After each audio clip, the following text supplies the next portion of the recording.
hurt my sentiment, so I'm going to be angry with you, I'm going to sue you, I'm going to put you in prison. That's not the India that we need if we want to be an idea superpower. Over the last so many decades, people have argued that democracy holds back Indian growth and development, that what India needs is strong leadership. China has built tens of thousands of miles of high-speed rail, while we're struggling to build the railway between Mumbai and Ahmedabad, even though this is a show project of the current government. We're not competing with the workers in the United States. We're not competing with the workers in the United Kingdom. We're competing with workers in Vietnam who are really cheap. Think of the extreme where a few tech trillionaires own ChatGPT Plus or variants of that, and nobody else has a job. Is that a society that can sort of survive? And the answer is no. I have found in the last 30 years, news has had the opposite effect. The more players there are, the quality of news has gone down.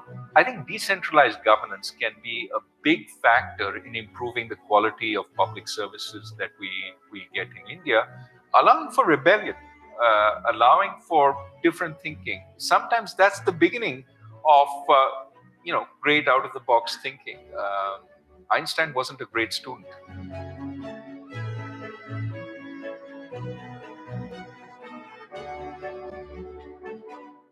Thank you, Dr. Rajan, for coming here. I won't take long in introducing Dr. Rajan. He needs no introduction. He has held positions of immense importance and significance in the past. He's an economist of world renown. And most famously, he had predicted a crash in 2008, for which he is still remembered. So I can't wait to see what he has to say. So we will take it straight to him. After he's finished with his speech, we shall take questions from the audience. I will just keep one question because I know there are many from the audience who'd like to ask questions. So we'll save as much time for that as possible. Over to Dr. Rajan. Well, thank you very much, and thanks for inviting me here. It's a great pleasure to be with all of you. So what I thought I'd talk about, very related to what you just heard, is the road ahead for India. And the road ahead, obviously, I'm an economist. I'm going to talk a lot about the economics. But I think the road ahead is also about the politics, how the politics fits with economics. In other words, the political economy.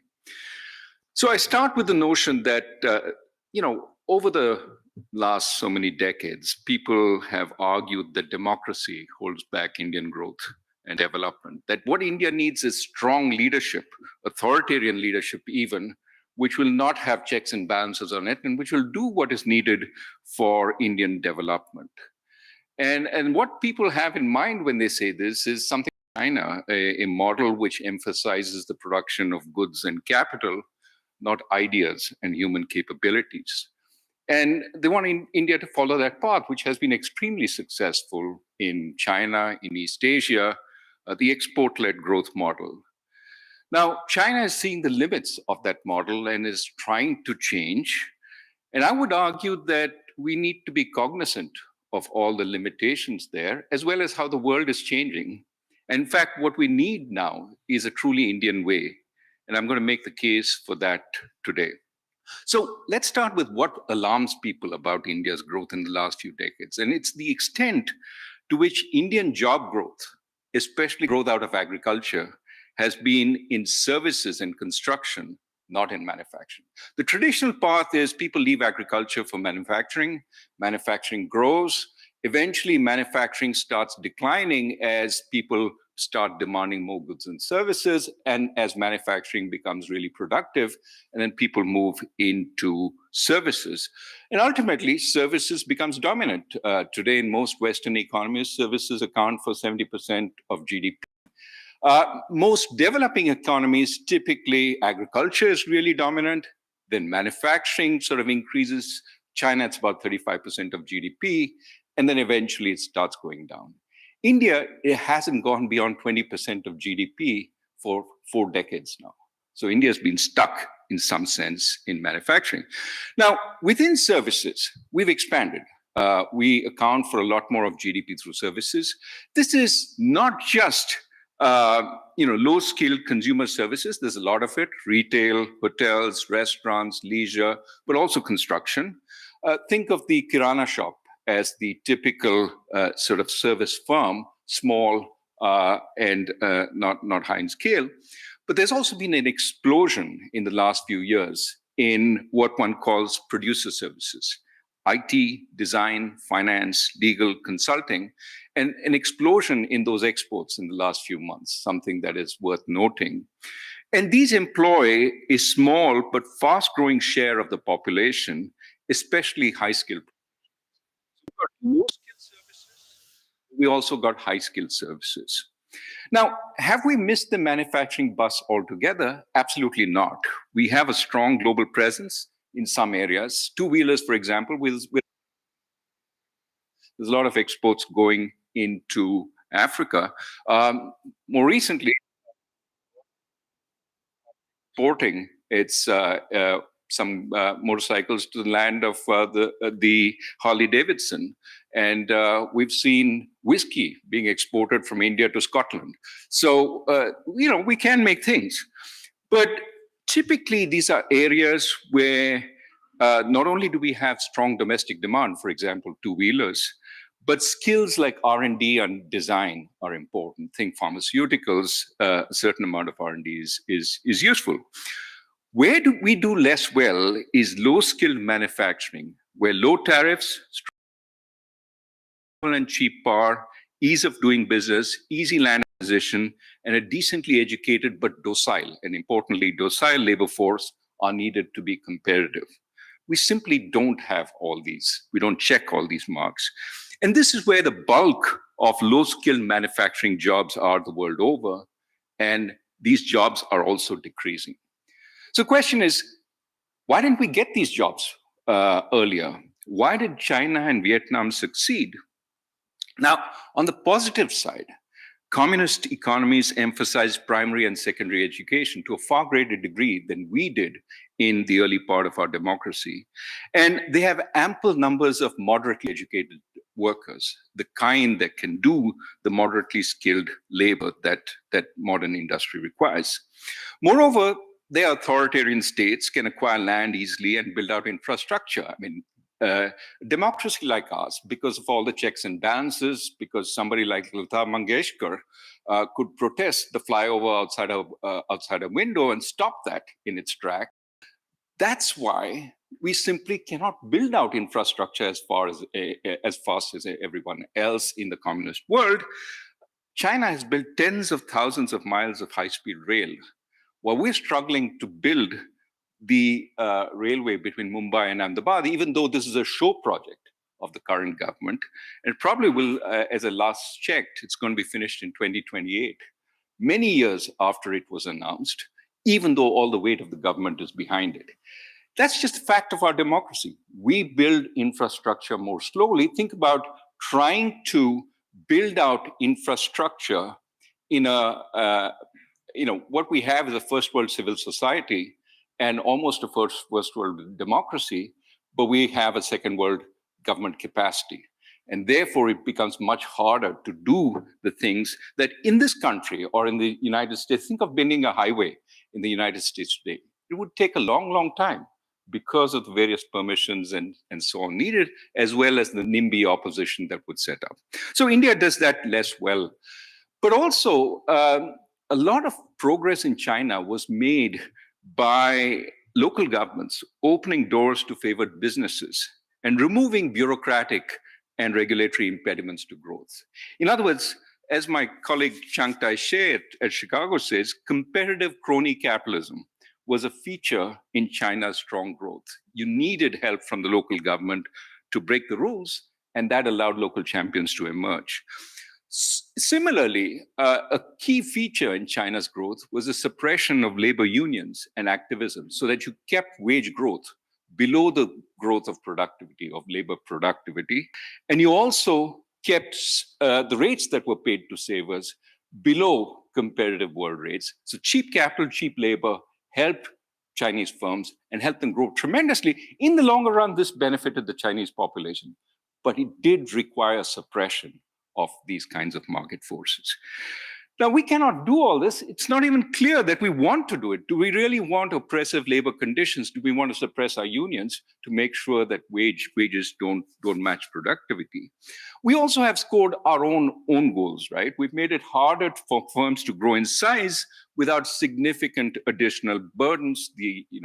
Economists have complained about Indian labor laws for long, which protect only a few workers while leaving many unprotected and hurt both the employer as well as the employed. We can do better. We should do better, but we haven't done so far. Similarly, we have an ambivalent attitude towards protectionism. We raise tariffs at, whenever some part of the production sector is hurt, depending on the extent of lobbying. And this kind of random tariff change makes it very hard for global supply chains to come through India. We're not part of regional trade agreements. Again, makes it hard for global supply chains to come to India. So we do need to do our homework also. But the net effect of all this is it's been very hard to do manufacturing of the scale that China is doing or of the scale that Vietnam is doing in India. Now, the government has been trying to make amends. And the way it says this is, look, there are all these deficiencies we have. That's a realistic acknowledgement. We're going to pay for that with what are called production-linked incentives. If you make in India, we will pay you some fraction of the final price for you to make in India to offset some of these deficiencies. And the idea somehow is, look, you start manufacturing in India, you'll bring some of your activity to India, the supply chains will start emerging, and all this will grow. It's a fine idea, but we need to check whether it works in practice. And the place where we started this relatively early was cell phones. We applied big tariffs on cell phone imports in 2018, ensured that cell phones somehow had to be quote unquote manufactured in India. And today we have cell phone exports. Problem is the data has to be looked at very carefully. Have we become a global manufacturer of cell phones? And the reality is, yes, we are exporting cell phones, but what we're doing is really basic assembly, which accounts for a really small fraction of cell phone value. In other words, whatever we're exporting, we're importing 90% of what we export. The value added in India is really small. A journalist recently wrote a piece saying we're adding a lot of value, yet the wrong numbers. When you look at the numbers of what we're importing and what we're exporting, we're still doing assemblies. We've expanded beyond assemblies to sub-assemblies. This is the lowest part of value added in the cell phone. Take an Apple cell phone, right? iPhone. It retails for $1,299. What fraction of it is manufacturing? It turns out a third is manufacturing. 2/3 is the service content of an iPhone, okay? Of that 1/3 in manufacturing, about 90% is parts. The chip, the face, the motherboard, all that stuff is sort of stuff that goes in. The assembly is 2 to 3% of the value of the cell phone. We're doing that. We're not doing the rest. The rest is where the value is. The rest comes from intellectual property, it comes from design, it comes from R&D, it comes from the brain, not the brawn. Today, that is true of almost every product that is manufactured. And so really the question is, should we be competing for the brawn? Or should we say, bygones be bygones, we can't compete for that. Those guys, let them take it. We want to compete for the brain. Now, I'm not saying we immediately move to just the intellectual property. There are many places where we can add substantial value also in manufacturing. The service component of manufacturing I've already talked about, but agri-industry is a big place where India can contribute a lot of value on the basis of very strong agriculture. And certainly we can increase productivity in agriculture, but we can also add value there. We also will, for a while, benefit from people looking at alternatives to China for the China plus one strategy, perhaps for geostrategic reasons, perhaps for diversification reasons. So people will come. By all means, we should not abandon manufacturing. But I would think if we want to put eggs in any basket, we should be thinking more of the service component of manufacturing or services more directly. Now, let me pause a second and just say, why was manufacturing so important in a country's development earlier? Well, for sure, it could take people from agriculture more directly in some of this low-skilled work. But also, export-led growth gave a poor country access to global demand. Once you had access to global demand, you could also have scale.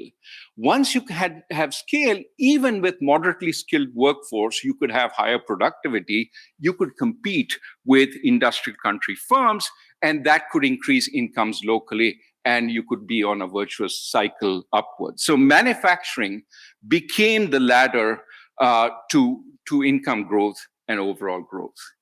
The problem is that ladder is not so effective anymore. Apart from the fact that now the labor component is much smaller, labor arbitrage has already taken place. We're not competing with the workers in the United States. We're not competing with the workers in the United Kingdom. We're competing with workers in Vietnam who are really cheap and really productive and have that kind of tariff and logistic support that we could get, but it's going to be really competitive. And so the value we're competing for has been pushed down.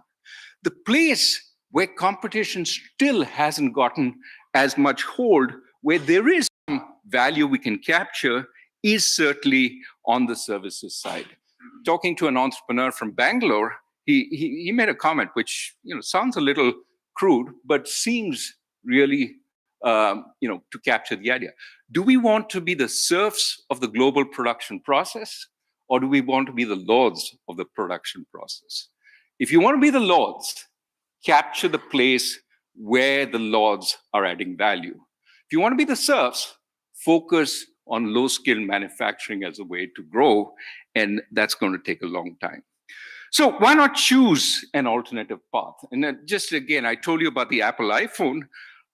Think about the quintessential manufactured product, the car. The Chevy Volt, which is GM's sort of EV, in 2010, programming accounted for 40% of its value. The rest was all the parts and so on. So if we want to be part of a global supply chain, if we don't have the logistics to match everybody else, but we have a great digital infrastructure, why not be part of the programming part of that value chain? And we are, except, that is the hidden revolution that's going on in India today. We are getting to be part of global value chains. That's why service exports are booming, because we are insinuating ourselves into those parts through various kinds of manufacturing, various kinds of firms. But with what happened during the pandemic, and as you heard in the previous panel, we can also export a variety of new services which could not be traded earlier. Think of telemedicine, think of consulting. My friend here is going to India to start up a process of, hire a lot of people, of professionals. And I said, she's a consulting, she's a senior partner in a consulting firm. I said, you're going to get a back office. She said, no, the days of back office are gone. This is actually a semi-front office. Those guys are going to make presentations to our clients here. Those guys are going to do the work. And we get some of the business here. We're going to work with them. But it's no longer the case that they're going to do the PowerPoints that we present here. And I think more and more of services are going to go like that. Take telemedicine, right? This is a win-win situation if we can get the right structures. There's a shortage of doctors in the National Health Scheme in the UK, long lists. And this will grow worse with aging because it's going to be harder to find professional doctors trained in this country. It's true of the whole of Europe. More than 40% of the doctors in Ireland or Norway are foreign. And so they will need professionals from the rest of the world. Now, You could import all of them by allowing tremendous levels of immigration. Or you could do services at a distance, which allows India to benefit from those doctors because they have a local practice, but allows them to export to the UK through telemedicine. So telemedicine would be great, but we need to try and make some changes to make that possible. For example, the NHS has to be able to pay Indian doctors for the services at a distance. There has to be a way of guaranteeing the quality of services. There has to be mutual recognition of qualifications. Indian medical degrees given by strong institutions should be recognized. So services can be exported today when they couldn't.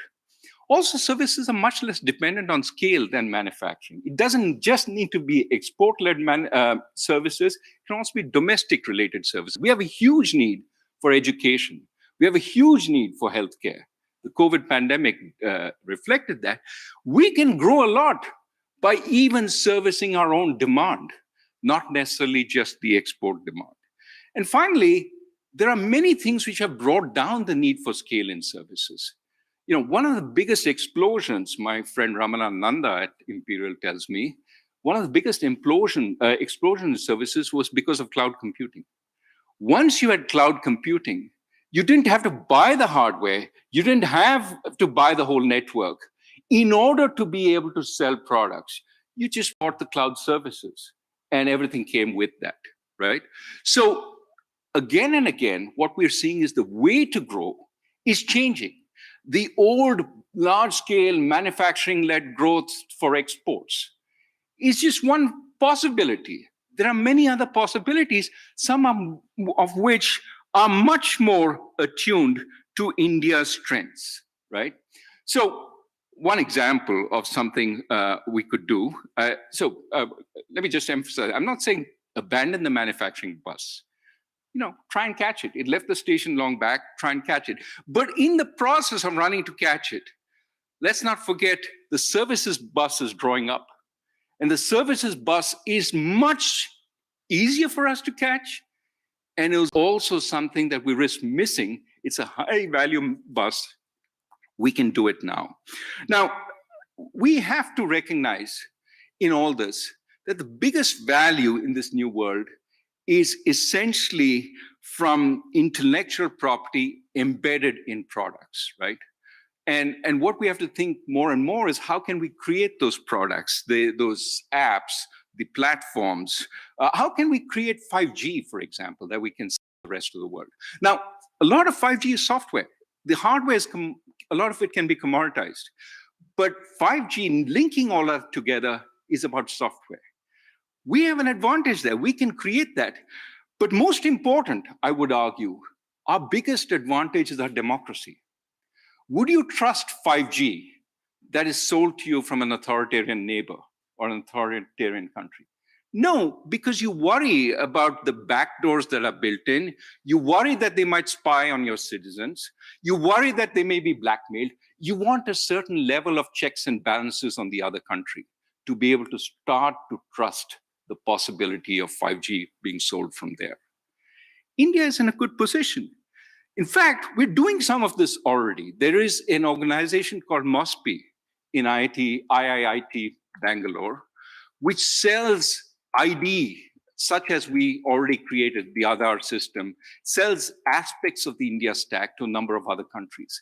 But it has a transparent governance structure, it has open source software, etc., all of which inspire trust in the other country, that this is not a backdoor way for us to take you over. This is really about helping you. And think about that magnified many times over when you're providing consulting services. You need to convince the other place that you're not sort of getting backdoor entry in their firms, finding out what they're doing, and then use that to either get an advantage or blackmail them. That you have to convince them that you are bound by the rule of law. Not just you, your government is bound by the rule of law. They can't look into your books based on whim and fancy. For that, we need to strengthen our democracy, our checks and balances, our strong data protection law. It's in our interest, our economic interest, to keep the government from prying. because that will enable us world that the government is not going to pry into the work of our businesses. That will help our businesses sell. That will be a comparative advantage relative to Chinese and Vietnamese and Russian firms. And that's something we should be thinking about. I think there are other advantages we have. When we think about services, we have a very strong technology base. We have a good reputation for high quality services. Many of the people in this room, when you think about doctors in many countries, you think about Indians. You talk about computer programmers, you think about Indians. You talk about consultants, they think about Indians. So we already have a reputation. We don't have as much of a reputation in manufacturing, but we have a reputation in services. Let's build on it. We have the English language, which our friends in this room, their ancestors gave to us. That's an advantage. That enables us to communicate easily with the globe. Yes, ChatGPT Plus will eventually help in instantaneous translation, but better talk to somebody directly than through a machine. So in that sense, we have an advantage that others are getting, but it takes time. We overinvested in our early years in higher education. That's why there's so many well-qualified people here from India. That's an advantage now. Let's not give it up. That gives us the ability to create very high quality personnel. We need to work much more. We are losing that advantage because we are letting the quality of our universities erode. We need to build on them to have first-rate universities across the world. And most importantly, and this I want to emphasize and then I'll end, our independent judiciary, our liberal democracy. These are critical advantages if we are to go down the manufacturing service-led growth path, because this will enable us to earn the world's trust.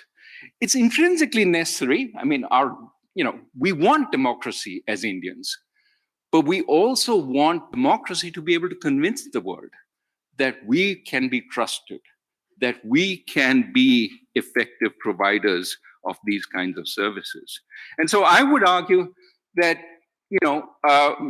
as far as we go, we need to do our homework in strengthening our institutions, in strengthening our democracy.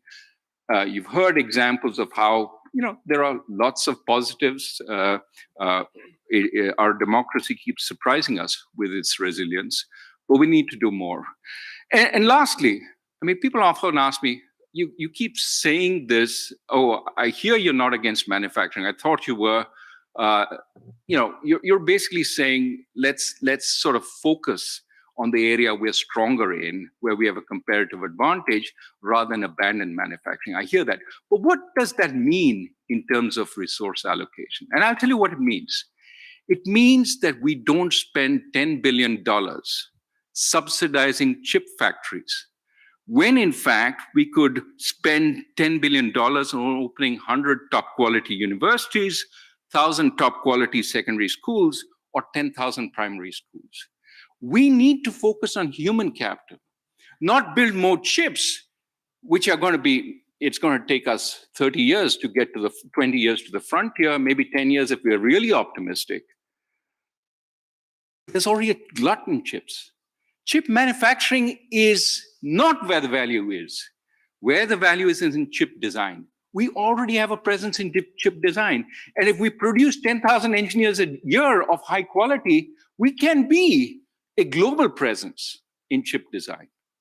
So why not do that rather than pour money into a bucket of, which is very, very deep, and we don't know what the success will be from that. China spent, hundreds of billions of dollars in trying to get a chip industry. It's nowhere at the frontier. Last question, and I'll stop after this. Don't we need chips to be secure? And you hear this again and again. We need manufacturing. There was talk of superpower. We need manufacturing to be a superpower. First, we don't need it if we don't make enemies of the industrial world. So long as we're friendly with countries that make chips, the United States is building enormous chip factories at enormous expense to the government. We can always buy chips there because there will be periodic gluts anyway. But chips are available. There's the market for chips. Moreover, if we increase our capacity on chip design, we will also be crucial in that supply chain. So put Differently, and I'm happy to discuss this a little more, we need to create the scientists, doctors, lawyers, engineers, and firms that'll give India many more lords and fewer serfs in the global arena. And that makes more sense than aping other governments in subsidizing chip manufacturing and spending billions of dollars in something that's going to employ very few Indians and not really give us the security that we need. As a resource-strapped country, we need to spend much more cleverly. So, in sum, to end, we need an Indian growth path that draws on the capabilities of all Indians and builds on our historic culture of tolerance and respect for all. You hear this term Vishwa Guru thrown around, and I think we can be that, but not based on the ideas of the past. Yes, we can respect our past, but because we have a new vision of inclusive, green, local-led, service-based growth and development. And we persuade the world that it works by showing, in fact, that it works. So we have homework to do. We have to focus on every Indian getting a chance at doing those high-skilled jobs. And often all it takes is the right education, skilling, healthcare, and finance. And we need to do much more on this. But we can do it.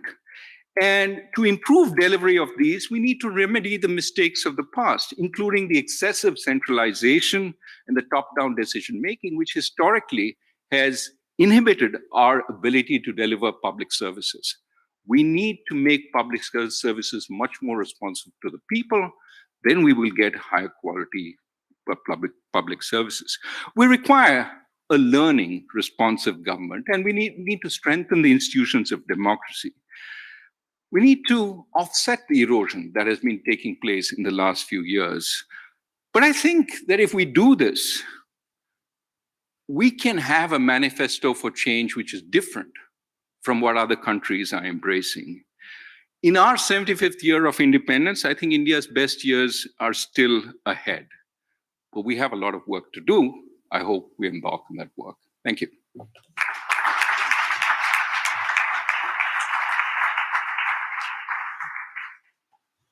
Thank you, Dr. Rajan. The mics are on. You can be heard, right? So I'll just come to the audience. Just start with 3 questions. I'll come to the audience in a minute, sir. Your hand got tired for so long. To begin with, thank you for that wonderful and enlightening presentation.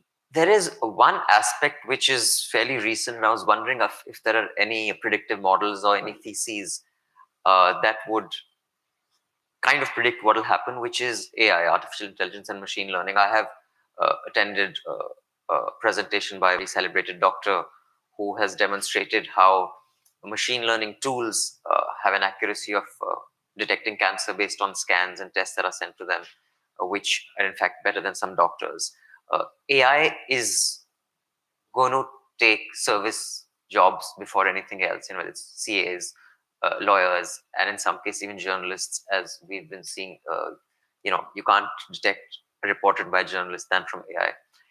I was wondering, amongst economists, is there any model that predicts how that would work in this very fast changing technological world? No, people have obviously, this is the early days for the technology. And clearly, as with any such technology, there will be certain jobs that are easier to automate, to replace. The hope is that what this will do is be an add-on. That is, the very crude version is Excel didn't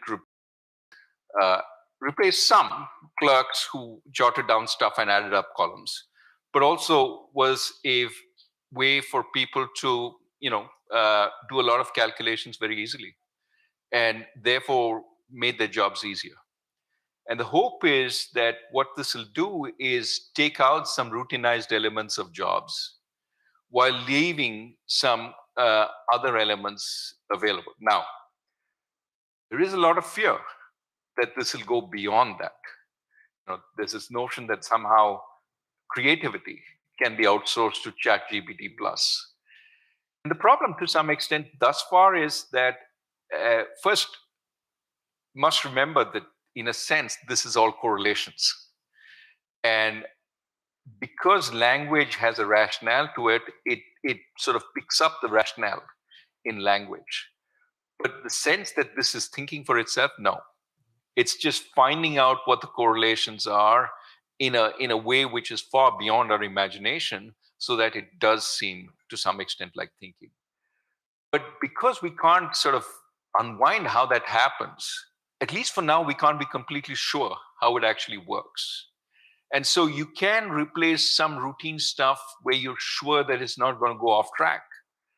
But this concept of hallucination is, it can go crazy if you leave it unchecked. Sure.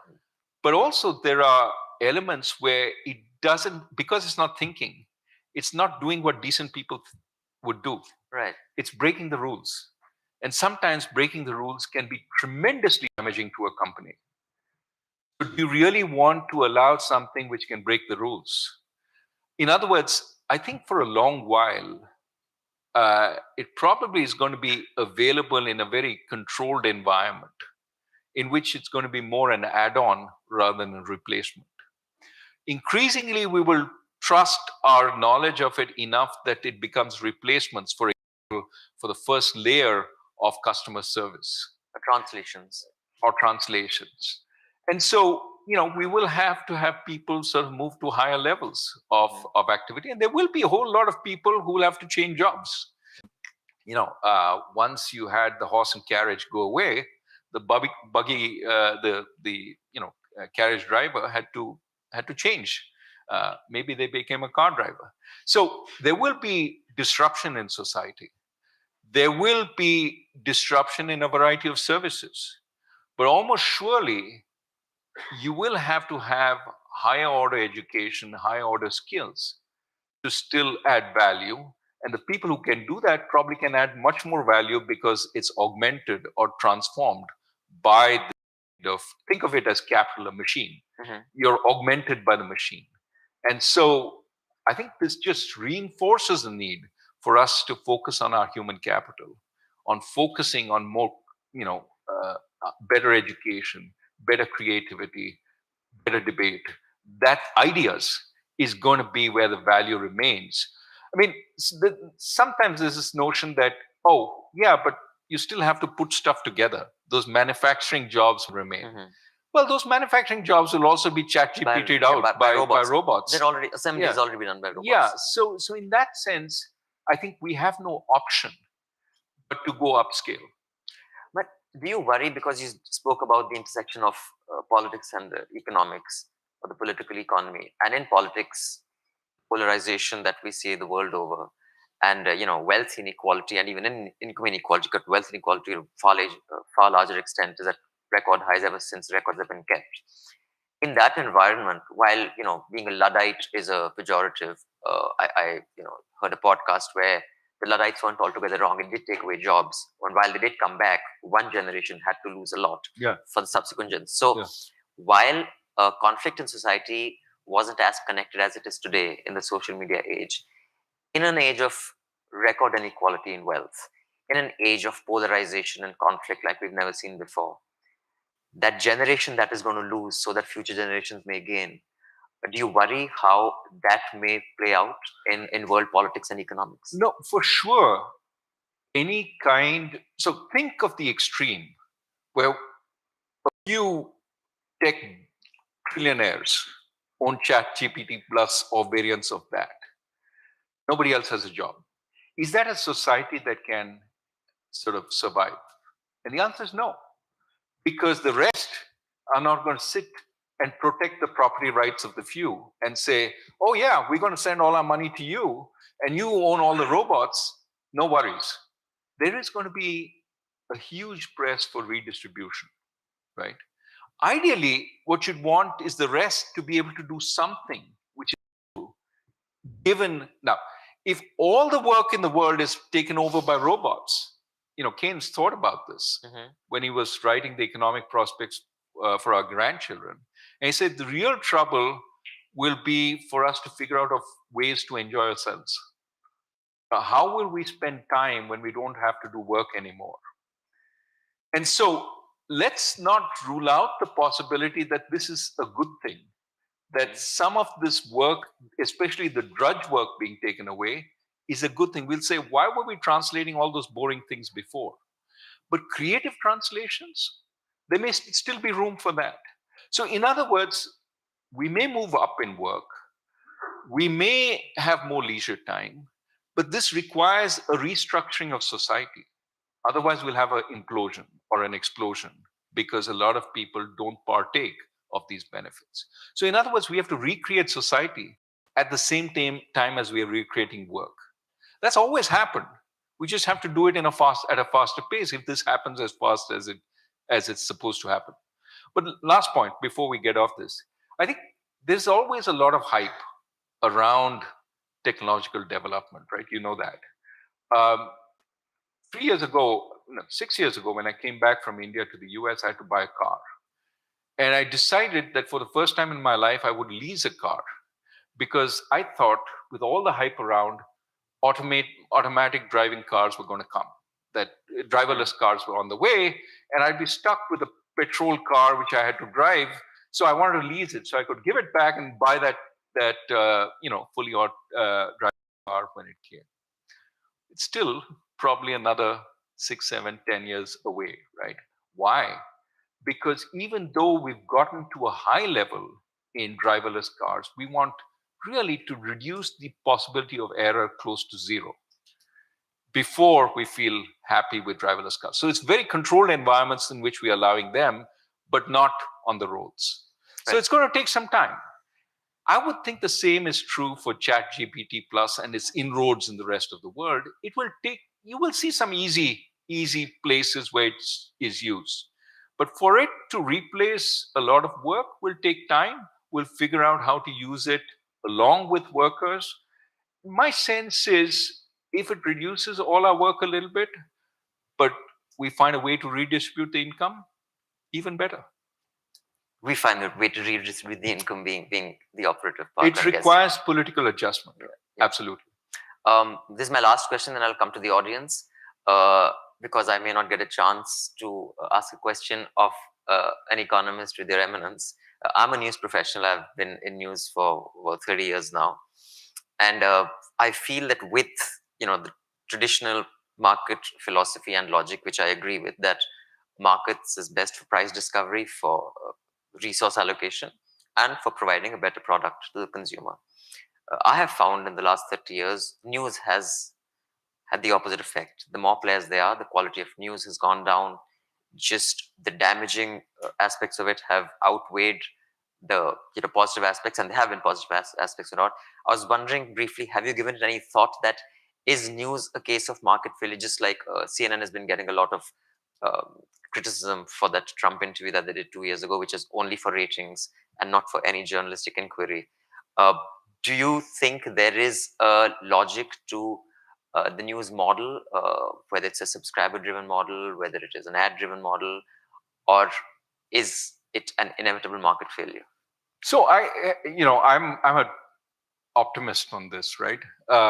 If you look at the turn of the 20th century, the 19th to the 20th, there was a huge amount of press in the US. It was called the muckraking press. And it was exactly what we fear about all this low quality news with a lot of error, facts that weren't facts and so on. And eventually it sorted itself out. There were tabloids, or their version of tabloids, which contained all the sensationalism with modest accuracy. And then there was the New York Times or the Washington Post that emerged from that as this is where sort of things are checked. And of course, they make errors also every so often. But the point is that the system eventually gets tired of not being able to tell, especially when the level of noise gets to a high level. And then sources emerge, say, okay, we actually are closer to the truth because we employ this, that, and something else. And my sense is something like that will continue to emerge over time, which sort of straightens out the need to, tell good from bad. And there may be some people who don't care. There's some people who want those all the sensational stuff of modest accuracy. While some people really want to know that what they're reading has been checked at least once, even if they're not sure it's true. Clearly an optimist. So I'll come to the audience. I just have one request. Please keep your questions short, and please make sure it is a question so we can take as many as possible. Because there are a lot of hands up, and I would like to come to as many people as possible. If it goes too long, I may be a little impolite and cut in, and I hope I don't have to do that. So let's start with the lady there, and then I'll come to the gentleman there. So we'll get a mic here. We'll go to the gentleman there at the back after that, and then to the lady here. Yeah. These are the first three. And I repeat, if you could keep your question as short as possible and that it is a question. Okay. Thank you for such an informative and insightful session. How do we distribute growth across India to narrow the inequalities? Thank you. Yeah, you can take the question. Okay. Look, I think this is a big question, right? And I think it's very important. And so I think we need to focus far more on how we create good public goods, education, healthcare, access to opportunity. We have some examples of it. I think the AAP government in Delhi has focused a lot on improving the quality of the schools, and obviously one has to verify and monitor that process. But they've seen that as job one, and we need to do that more across the country. The Tamil Nadu government, which I work with, took as one of its important challenges how to bring kids back to school after the pandemic in a way that they landed smoothly into their coursework and so on, and they created a whole new program to do that. So we need more local engagement for that. One of the problems that I constantly harp on is that many school systems in India are governed at the state level, when in fact the experience is at the local panchayat or the district level. Could we sort of decentralize more of the governance so that parents, villages have more control over the quality of the teaching? If the schoolmaster doesn't show up, can they have more direct effect rather than having to go complain at the state capital that this person is not showing up? So I think decentralized governance can be a big factor in improving the quality of public services that we get in India. I think many more state governments are seeing this as important because, if you have poor quality schools, you have poor quality, students emerging from that. And in this day and age where degrees are very important, they don't get access to the best colleges, and it's not a great career path. So we need to do more, and we need to spend more. I don't think spending is the most important need, but it cannot be ignored. That certainly on healthcare, certainly on education, the more we do, the more our people will be capable of dealing with ChatGPT Plus and surviving it. The gentleman at the back. Yeah. Thank you, Mr. Sekri. Mr. Raghuram, you are an inspiration and my senior from the same school, so glad to meet you. DPS? Or yeah, MPS? DPS Hakepuram, Oh, right. Everything that you speak is watched closely by the government and the opposition. So my question is on a little lighter note. 10 years down the line, do we see you as the next FM or the PM of the country? any chance you stepping into politics? Yeah. Look, are you already there? No, no, I'm not even. I'm not going to take that question seriously.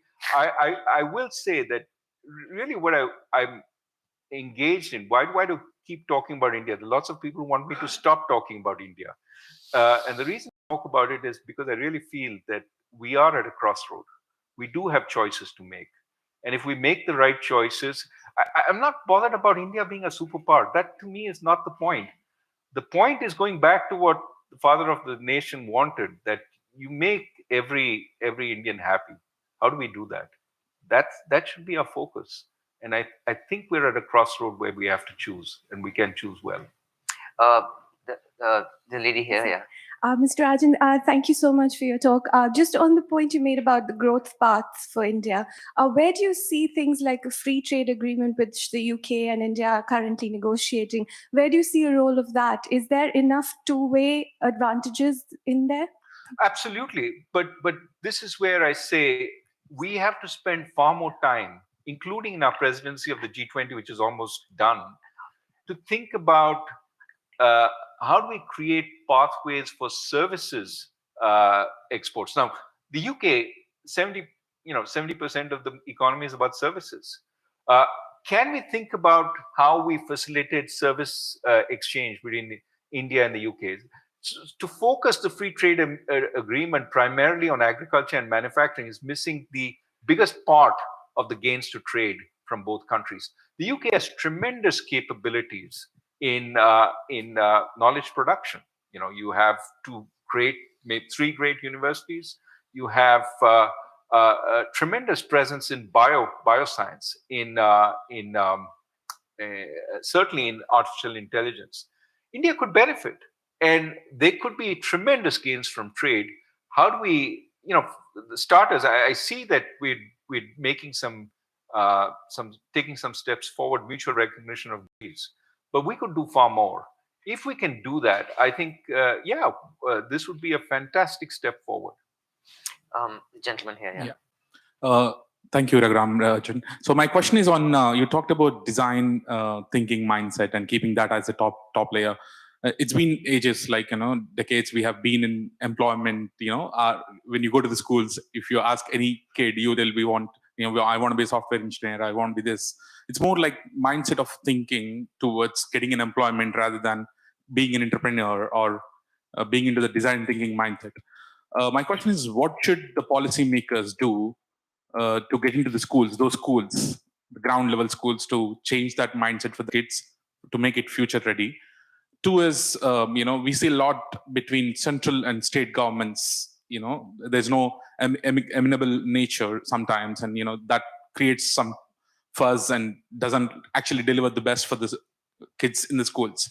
So what should be these policymakers between central and state government should do to make that change the mindset of the kids as a policy, and to kind of work together to make it better for tomorrow? So I don't know that we know how to change mindsets, but I would say, creating a liberal atmosphere in the school, allowing different voices, different thoughts. It's when you regiment the school and say, this is what you must think, this is how you must think. And if you think outside this box, you will be punished. That's when you get the sort of very narrow, uncreative thinking, right? So allowing for rebellion, allowing for thinking. Sometimes that's the beginning of great out of the box thinking. Einstein wasn't a great student in his school, but that's because he spent a lot of time just wondering about and thinking about other stuff. So I think we need more liberal colleges. I'm not saying liberal arts, but just liberal in the sense of allowing more open curriculum. You can take a little bit of this and a little bit of that, forcing people to think more. And as they think more, they come to the realization that all the thought was not invented elsewhere. We can invent new thought ourselves. That confidence that you don't have to be a prisoner of your past, you don't have to be a prisoner of somebody else's present. You can be your own. I think, how do we do that? And that, to my mind, is to encourage debate, encourage argument, encourage free thinking.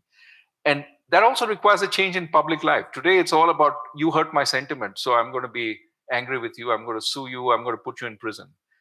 That's not the India that we need if we want to be an idea superpower. We need to have open dialogue. That's what we need to build on. Okay, we need to wind up. I'm just going to take two more questions. I'm sorry, I know there are a lot more. We'll just take one from the lady, then we'll come to the gentleman here, and then we can wind up.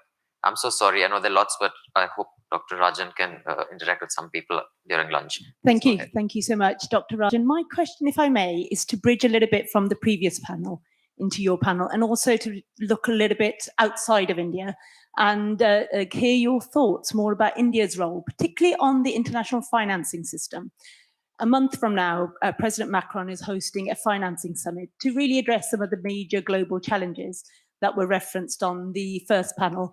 I'd love to hear your thoughts, particularly about India's role as a leader in leading the thinking around how this international system needs to change. I mean, fundamentally, the current system is out of date, particularly the multilateral institutions.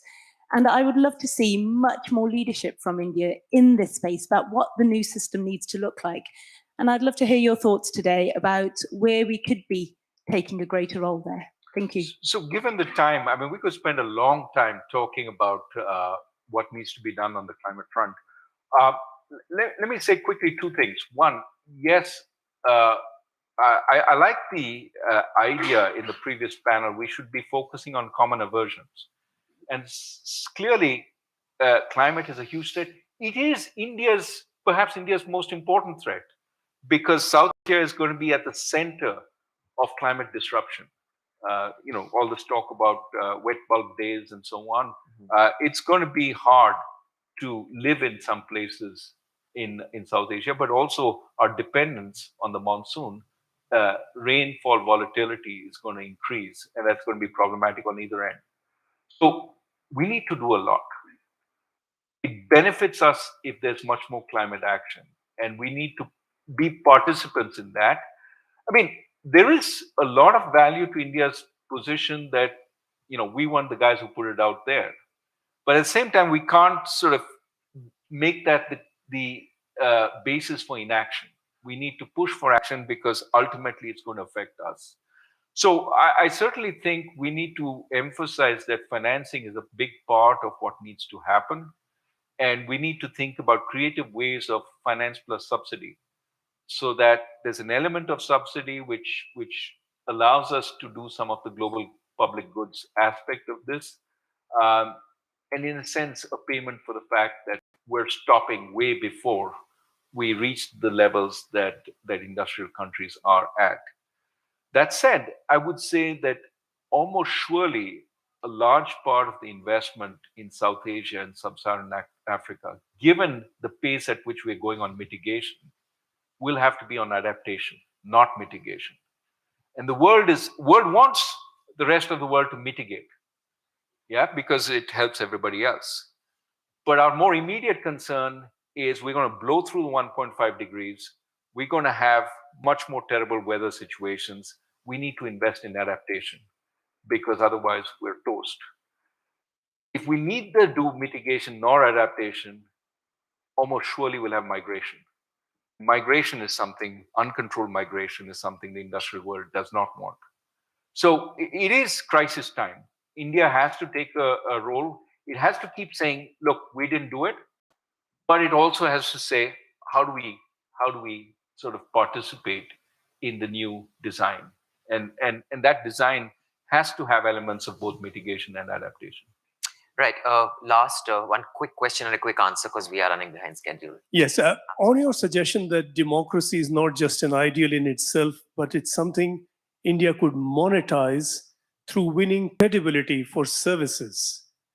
Is this an idea that is finding some sort of actionable awareness in the Indian government? Look, I do think so. I do think it has intrinsic merit, but I'm trying to get people to see that it has value for India's future, because there are some people who put more value on the economic future than on the intrinsic merits of democracy. Is it getting bite? I don't know. I don't want to answer that. It's probably something I should leave for, for debate. But it's a good thesis. I enjoyed it very much. It was an original thought. But thank you so much, Dr. Rajan. It has been a privilege and a pleasure talking to you. Thank you for being a wonderful audience.